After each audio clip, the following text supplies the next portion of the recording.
സൗമ്യ വധക്കേസിൽ സുപ്രീം കോടതി ഇന്ന് അന്തിമ വിധി പറയും. വധശിക്ഷ ഇളവ് ചെയ്യണമെന്ന് ആവശ്യപ്പെട്ട് ഗോവിന്ദചാമി നൽകിയ ഹർജിയിലാണ് വിധി പറയുക.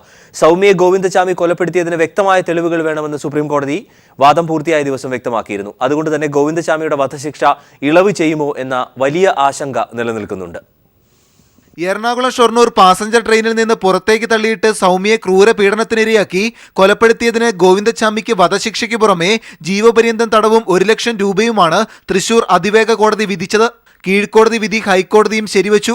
ഈ ശിക്ഷ ഇളവ് ചെയ്യണമെന്നാവശ്യപ്പെട്ട് ഗോവിന്ദചാമി നൽകിയ ഹർജിയിലാണ് സുപ്രീം കോടതി അന്തിമ വിധി പറയുക.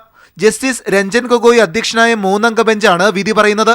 സൗമ്യയുടേത് അപകടമരണമായിരുന്നുവെന്നും ഇത് ബലാത്സംഗമായി ചിത്രീകരിച്ച് വിചാരണ ചെയ്ത് കൊടുക്കുകയായിരുന്നുവെന്നുമാണ് ഗോവിന്ദചാമിയുടെ അഭിഭാഷകൻ കോടതിയെ ധരിപ്പിച്ചത്. കൊലപാതകം, ബലാത്സംഗം, വനിതാ കമ്പാർട്ട്മെന്റിൽ അതിക്രമിച്ചു കടക്കൽ എന്നീ കുറ്റങ്ങളാണ് ഗോവിന്ദചാമിക്കെതിരെ ചുമത്തിയത്.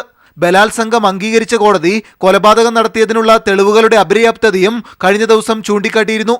ഊഹാപോഹങ്ങൾ കോടതിക്ക് സ്വീകാര്യമല്ലെന്നും ഇക്കാര്യങ്ങൾ ബോധ്യപ്പെടുത്തണമെന്നും കോടതി വ്യക്തമാക്കിയിരുന്നു.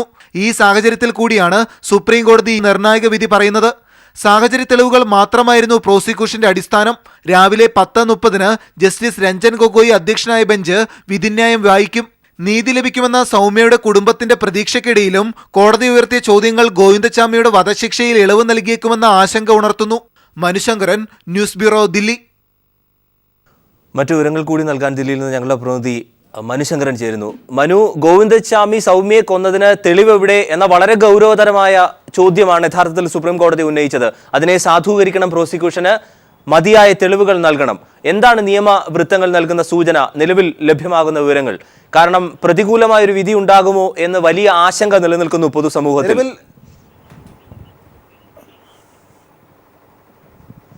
നിലവിൽ എന്തായാലും പ്രോസിക്യൂഷൻ ഒരുപക്ഷെ തിരിച്ചടി ലഭിച്ചേക്കുമോ എന്നൊരു സംശയം നിയമവൃത്തങ്ങളൊക്കെ പങ്കുവെക്കുന്നുണ്ട്. എന്തായാലും കഴിഞ്ഞ ദിവസം വാദം പൂർത്തിയായിരുന്നു. ആ വാദം പൂർത്തിയായ സമയത്ത് തന്നെ സുപ്രീം കോടതി വ്യക്തമാക്കിയത് നിലവിൽ സൗമ്യയെ ട്രെയിനിൽ നിന്ന് തള്ളിയിട്ടു എന്നത് സംബന്ധിച്ച്, ഗോവിന്ദചാമി തന്നെ തള്ളിയിട്ടു കൊലപ്പെടുത്തി എന്നത് സംബന്ധിച്ച് വ്യക്തമാക്കുന്ന തെളിവുകളൊന്നും പ്രോസിക്യൂഷൻ എന്തുകൊണ്ട് സൂചിപ്പിക്കാനാകുന്നില്ല എന്ന് കോടതി ജസ്റ്റിസ് രഞ്ജൻ ഗൊഗോയ് അധ്യക്ഷനായ ബെഞ്ച് ചൂണ്ടിക്കാട്ടിയിരുന്നു. ഇന്ന് 10:30 ജസ്റ്റിസ് രഞ്ജൻ ഗൊഗോയ് വിധിന്യായം വായിക്കും എന്ന് മാത്രമാണ് സുപ്രീം കോടതിയിൽ നിന്നും ഇന്നലെ കാര്യങ്ങൾ വ്യക്തമാക്കിയിരിക്കുന്നത്. അതിനാൽ ഇന്ന് പ്രോസിക്യൂഷന് ഇത് സംബന്ധിച്ച് കൂടുതൽ എന്തെങ്കിലും മറ്റും ഹാജരാക്കാനാകുമോ എന്നത് സംബന്ധിച്ചുള്ള ഒരു അനിശ്ചിതത്വം നിലനിൽക്കുകയാണ്.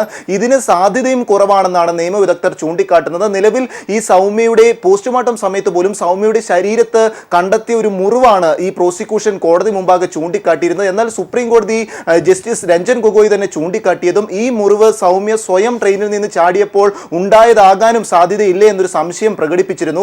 അതിനാൽ ഈ സൗമ്യയുടെ മരണം, കൊലപാതകം ഗോവിന്ദചാമി നടത്തിയതാണ് എന്നത് സംബന്ധിച്ചൊരു വ്യക്തമായ കാര്യം തെളിയിക്കുന്നതിലേക്കൊക്കെ പ്രോസിക്യൂഷന് സാധിച്ചിട്ടില്ല എന്നാണ് നിയമവൃത്തങ്ങൾ തന്നെ ചൂണ്ടിക്കാട്ടുന്നത്. അതിനാൽ ഇനി സുപ്രീം കോടതി ഇക്കാര്യത്തിൽ എന്ത് വിധി പറയും എന്നതാണ് ശ്രദ്ധേയമായി ഉറ്റുനോക്കേണ്ടത്. പ്രത്യേകമായി കഴിഞ്ഞ ദിവസം തന്നെ സുപ്രീം കോടതി പരാമർശിച്ചതും ഊഹാപോഹങ്ങൾക്ക് സുപ്രീം കോടതിയിലും മറ്റു കോടതികളിലും ഒന്നും കാര്യമില്ല. ഇതിൽ വ്യക്തമായ ആധികാരികമായ തെളിവുകളാണ് കോടതിക്ക് മുമ്പിൽ വരേണ്ടത്. ഈ തെളിവുകൾ ലഭിക്കാതെ സുപ്രീം കോടതിക്ക് വ്യക്തമായ ഒരു തീരുമാനം കൈക്കൊള്ളാൻ സാധിക്കില്ല. തങ്ങളെ നീതിപീഠം പഠിപ്പിച്ചതും ഇതുവരെ കൊണ്ടുവന്നതും ഈ ചട്ടങ്ങൾ പ്രകാരമാണ് എന്നാണ് സുപ്രീം കോടതി ജസ്റ്റിസ് രഞ്ജൻ ഗൊഗോയ് ചൂണ്ടിക്കാട്ടിയിട്ടുള്ളത്. ഈ ഗോവിന്ദചാമിയുടെ ദേഹത്ത് നിന്ന് സൗമ്യയുടെ മുടിയും മറ്റും കണ്ടെത്തിയിരുന്നു എന്ന് അതിനുശേഷം സുപ്രീം കോടതി തന്നെ വ്യക്തമാക്കിയുണ്ടായി.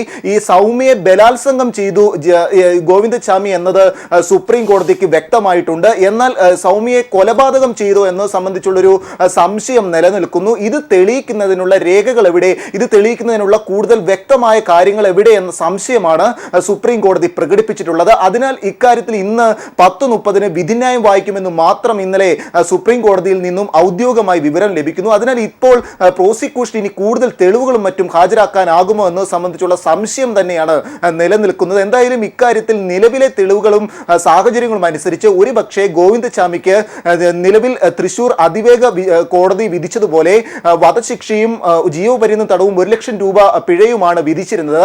ഇത് ഹൈക്കോടതി ശരിവെക്കുകയും ചെയ്തിരുന്നു. ഈ വിധിയിൽ വധശിക്ഷയിൽ ഒരുപക്ഷെ ഇളവ് ലഭിച്ചേക്കുമോ എന്നൊരു സംശയം വളരെ ശക്തമായി തന്നെ നിയമവൃത്തങ്ങൾ സൂചിപ്പിക്കുന്നുണ്ട്. ഒരുപക്ഷെ പ്രോസിക്യൂഷൻ ഇത്തരത്തിലൊരു നിലപാട് വ്യക്തമായി തെളിയിക്കാൻ സാധിക്കാതിരിക്കുന്നു എന്നൊരു സംശയം നിലനിൽക്കുന്ന സാഹചര്യത്തിൽ ഒരുപക്ഷെ വധശിക്ഷയിൽ നിന്നും, അതായത് കൊലപാതകം, ബലാത്സംഗം, അതോടൊപ്പം വനിതാ കമ്പാർട്ട്മെന്റിൽ അതിക്രമിച്ചു കയറൽ എന്നീ കുറ്റങ്ങളാണ് ഗോവിന്ദചാമിക്കെതിരെ ചുമത്തിയിരുന്നത്.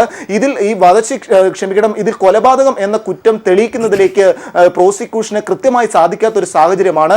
അതിൽ ഒരുപക്ഷെ നിലവിലെ സാധ്യതകൾ കണക്കിലെടുത്ത് ബലാത്സംഗം, അതോടൊപ്പം വനിതാ കമ്പാർട്ട്മെന്റിൽ അതിക്രമിച്ചു കയറൽ എന്നീ കുറ്റങ്ങളൊക്കെ വിലയിരുത്തി വധശിക്ഷയിൽ നിന്നും ഒരുപക്ഷെ ഗോവിന്ദചാമിക്ക് ഇളവ് ലഭിച്ചേക്കാനുള്ള സാധ്യതയും നിലനിൽക്കുന്നു എന്നാണ് നിയമവിദഗ്ധർ ചൂണ്ടിക്കാട്ടുന്നത്. എന്നിരുന്നാലും അന്തിമ വിധി സുപ്രീം കോടതിയുടേതാണ്. ജസ്റ്റിസ് രഞ്ജൻ ഗൊഗോയ് അധ്യക്ഷനായ ബെഞ്ച്, 3 അംഗ ബെഞ്ച് ഇന്ന് രാവിലെ 10:30 വിധി പ്രസ്താവിക്കും. അരുൺ.